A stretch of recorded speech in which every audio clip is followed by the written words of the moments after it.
Bonjour à tous, aujourd'hui, probabilité conditionnelle pour les premières spécialités maths avec un problème d'indépendance. C'est assez simple, c'est vraiment pour apprendre le cours. Donc on regarde tout de suite l'expérience. On a une boîte qui contient 20 boules numérotées de 1 à 20. On en tire une au hasard, classique, et on considère deux événements. Le A, c'est on a tiré un nombre pair. L'événement B, c'est on a tiré une boule avec un nombre multiple de 5. Donc des événements quand même simples, c'est pour vraiment apprendre le cours, donc montrer que les événements A et B sont indépendants. Donc, je rappelle le cours. On prend deux événements, A et B sont dits indépendants. Si et seulement si, ça...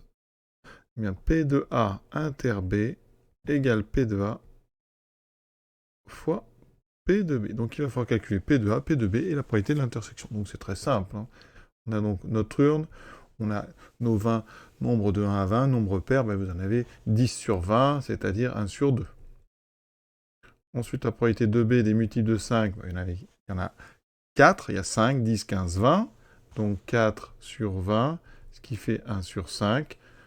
La probabilité de l'intersection, on tire donc un nombre pair multiple de 5, donc vous avez le 10 et le 20. Donc il y en a 2 sur 20, c'est-à-dire 1 sur 10. On simplifie.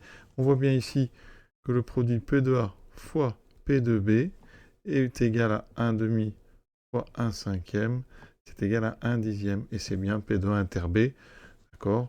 Donc, effectivement, A et B sont indépendants. Alors, vous voyez, quand les événements sont simples, une notion qui est assez tranquille à travailler. Voilà. Deuxième question, on va rajouter une boule. Qu'est-ce que ça change? Comprendre l'indépendance.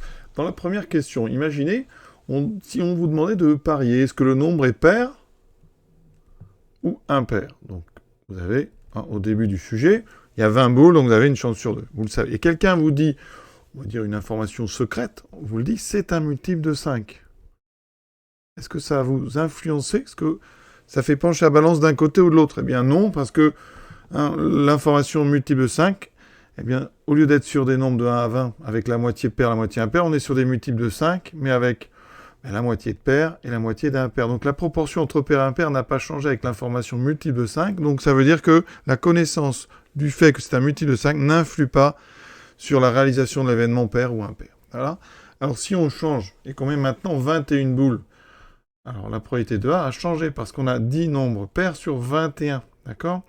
Ça veut dire que la probabilité de l'événement pair, c'est 10 sur 21. Et la probabilité de multiple de 5, c'est 4 sur 21. D'accord? Et il se trouve que quand on fait le produit, P de A fois P de B, ça fait donc 10 sur 21 fois 4 sur 21, ça me donne 40 sur 21 au carré, c'est-à-dire 40 sur 441. Intersection, donc on veut un nombre pair multiple de 5, donc il y en a toujours 2 sur 21. Alors pour comparer avec 40 sur 441, on va multiplier en haut et en bas par 21, ce qui me fait apparaître en bas le carré de 21, et en haut 21 fois 2, donc 42. Ça veut dire qu'ici, P de A inter B est plus grand que P de A fois P de B, strictement. Donc ils sont bien différents, ça veut dire que A et B ne sont pas indépendants. Oui, regardez la situation. Si on devait parier sur l'événement pair ou impair, bon, si on sait secrètement qu'on a un multiple de 5, eh bien, pair ou impair, on avait une chance sur 2 d'avoir pair, d'accord? Vous avez 50% de chance de gagner si vous choisissez pair. Alors que, dans le cas où vous n'avez pas d'info, pair est donc du 10 sur 21.